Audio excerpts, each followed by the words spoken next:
Matthew chapter 25 verse 46, and this will go away into eternal punishment, but the righteous into eternal life. Magandang araw. Ang tatalakayan po natin ngayong araw sa ating daily devotion ay ang conditional immortality. At ang una pong katuruan na natutuhan ko ngayong araw kay Pastor Hazel Ocampo ay two destinations, bliss or torment.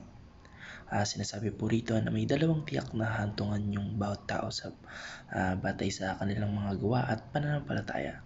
Sa bliss po ay nangangahulugan ng walang hanggang buhay sa piling ng ating Panginoon Diyos. Alam naman po natin na kapag kapiling natin yung Panginoon Diyos, matatamasa natin lahat ng kanyang blessings, lahat ng kanyang pagpapala, lahat ng kabutihan sa mundong pwede nating makamit. Kaya nga po tayo nabubuhay dahil I believe kasama natin ang ating Panginoon Diyos at tayo mahal niya. Sorry sa background sound dahil nasa labas po ulit tayo ng bahay nag-record dahil maraming tuloy sa bahay. Time check, it's already 3:14 AM and yun, pabalik tayo sa ating tatalakayin. Kapag kasama natin ang ating Panginoon Diyos, tayo ay buhay, tayo pinagpapala palagi, tayo nakakahinga, tayo tinatamasa natin yung mga pagpapalang nagmumula sa Kanya. Kaya yung kaporusang walang hanggan po, yung torment o yung pagdurusa, na-avoid po natin yon sa piling ng ating Panginoon Diyos. Kaya kapag napunta po tayo sa bliss, ay i-expect na po natin na wala ng pagdurusa, hindi na kagaya ng sa mundo na may challenges, may pagsubok bago mo makamit yung isang bagay o bago ka mag-success. Sa piling po ng ating Panginoon Diyos, wala nang pagdurusa, wala nang torment, at purong kaligayahan na lang at mga blessings yung matatamasa natin. Kaya pinapakita po ng talatang ito yung ating mga aksyon at pagpili sa mga buhay na ating tinatahak ay may pangmatagalang epekto sa ating mga spiritual na kapalaran sorry guys, medyo na kapalaran. At ginagamit po ito bilang babala at gabay upang hikayatin tayo mga tao na mamuhay ng may pananampalataya, magmahal at malasakit sa kapwa upang matamo natin yung buhay na walang hanggan para hindi tayo mapunta doon sa torment. Kasi nga po pag torment, alam naman natin sa hell, ito po kasi yung parang personification, parang metaphor dito is yun sa bliss is sa langit at yung torment is sa hell. Alam naman po natin na kapag napunta tayo sa impyerno, mawawala tayo sa piling ng ating Panginoon Diyos, mawawala tayo sa kanyang sight, sa kanyang pamamahala, at yung alam naman po natin yung pakiramdam o yung hindi pala natin alam yung pakiramdam kasi never naman tayo pinabayaan ng ating Panginoon. Alam naman po natin na si Christian yung magiging o kahinatnan natin kapag hindi natin kasama ang ating Panginoon Diyos. Doon po tayo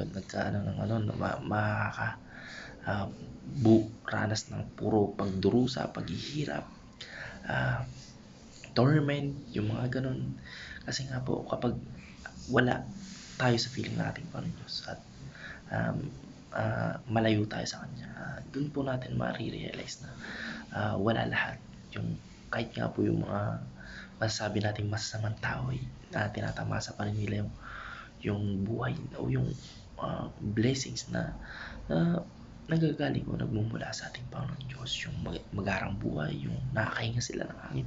Kahit nga po yung pulubi o yung mga sa kalsada, masasabi natin na nararanasan pa rin nila yung pagpapala ng ating Panginoon Diyos. Dahil kung hindi sila makakahinga, hindi sila makakainom yung tubig, hindi na nakakayanin yung gutom, walang magbibigay sa kanilang ganun ng ibang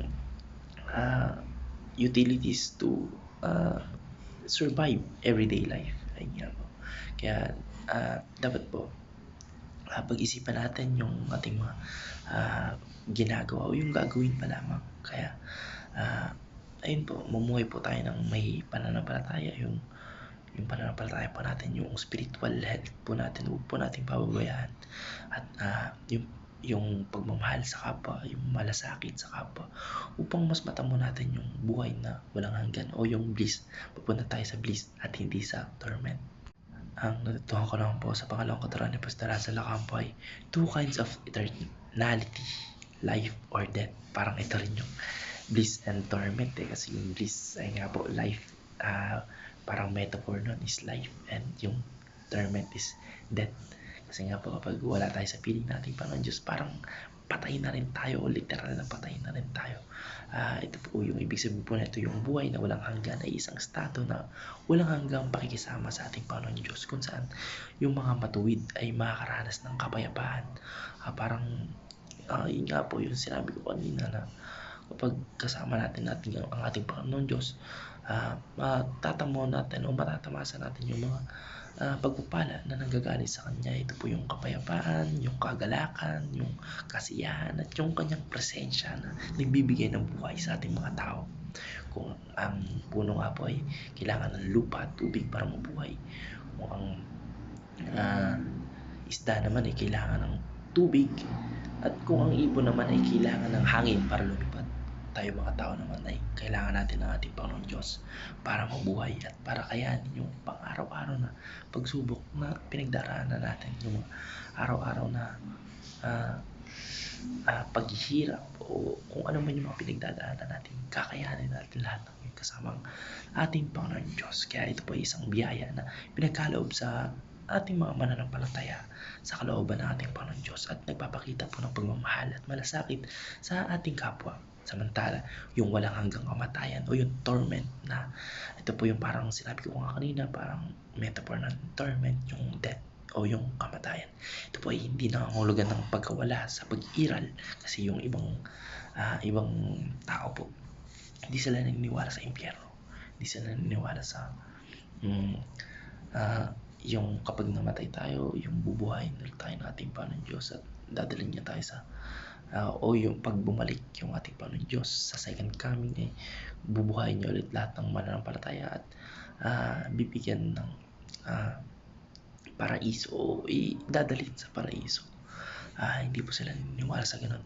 Naniniwala sila o yung pinaniniwalaan nila ay kapag namatay sila, magiging abo na lang sila, maagnas at magiging buto, at pagdating ng panahon, pati yung buto magiging abo. Ganun lang po yung pinapaniwalaan nila, which is hindi po.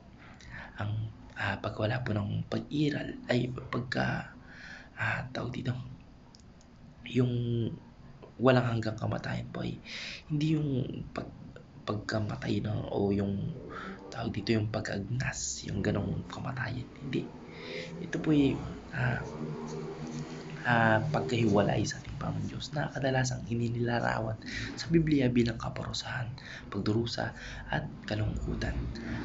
Ang batayan po ng paghukom ay hindi lamang pananampalataya, kundi pati na rin yung ating mga kilos o yung mga desisyon na ginagawa natin sa pang-araw-araw. Kung paano natin pinapakita yung pagmamahal natin sa ating Panginoon Diyos, sa ating kapwa, at sa pamagitan po ng pagmamalasakit natin sa kanila o sa ating kapwa.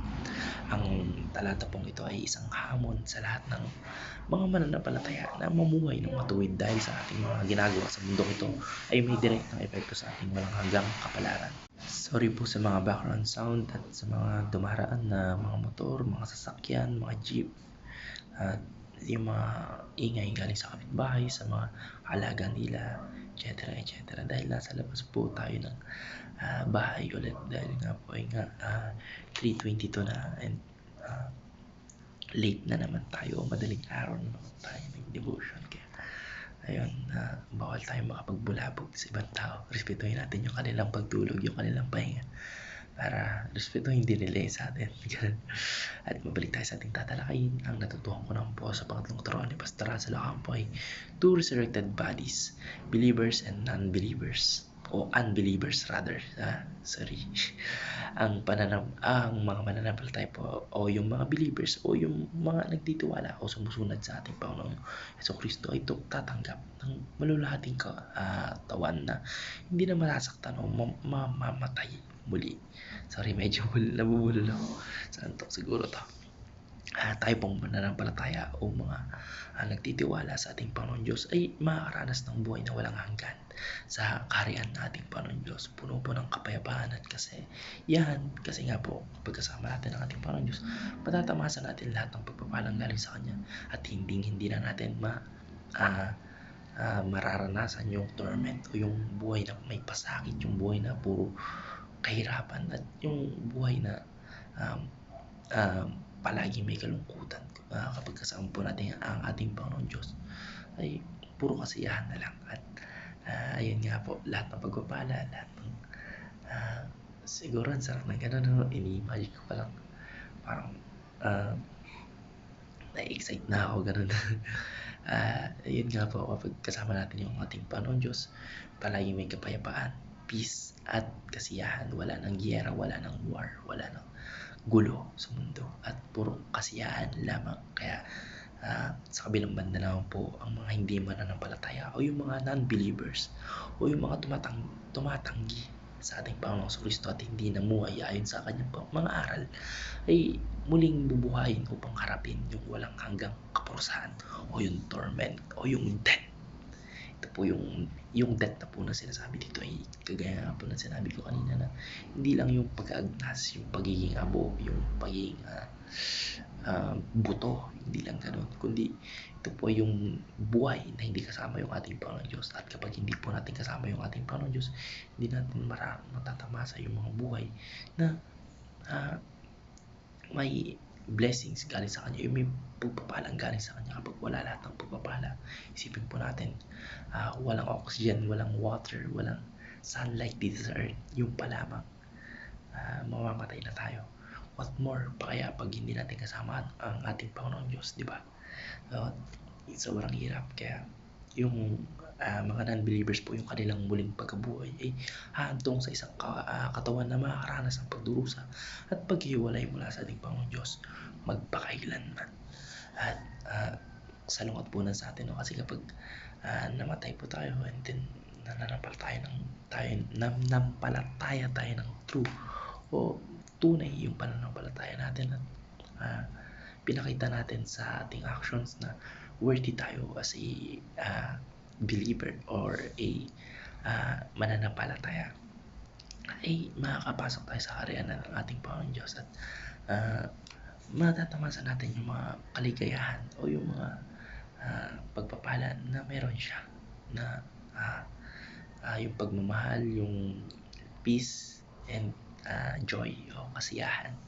At salungat po sa mga non-believers, kapag namatay po sila ay mabubuhay silang muli, pero conditional. Kaya nga po, conditional immortality yung ating title ngayon, kasi kapag nabuhay silang muli, yun na yung hindi nila kasama ang ating Panginoon Diyos. At kanina po natin ito pinapaulit-ulit, pero kapag hindi po natin kasama ang ating Panginoon Diyos, alam na natin ang mangyayari, kamatayan. Ito po ay nagpapakita ng isang mahalagang prinsipyo sa Christianism na ang muling pagbubuhay ay hindi nangangahulugan ng automatic na kaligtasan para sa lahat, kundi ito po ay isang paghahanda para sa hatol na ipapataw ng ating Panginoon Diyos sa sangkatauhan.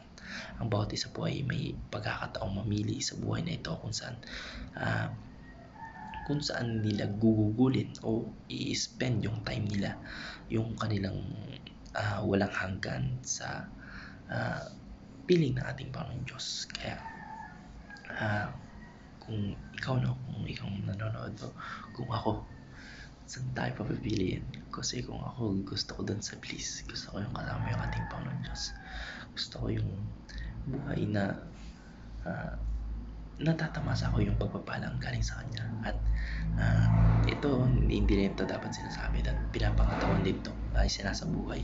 Kasi pag sinabi mong gusto mong pumunta doon sa kaharian nating Panginoon Diyos, dapat yung action mo ay ganun din, hindi lang by word, dapat true action yung pinapakita mo. At akin din dapat ganun din yung yung pinapakita ko na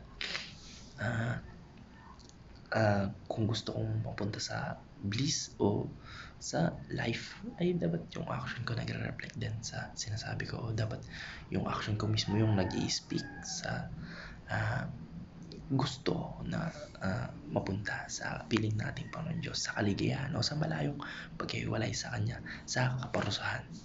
At yun lamang po, at maraming salamat and God bless. Amen.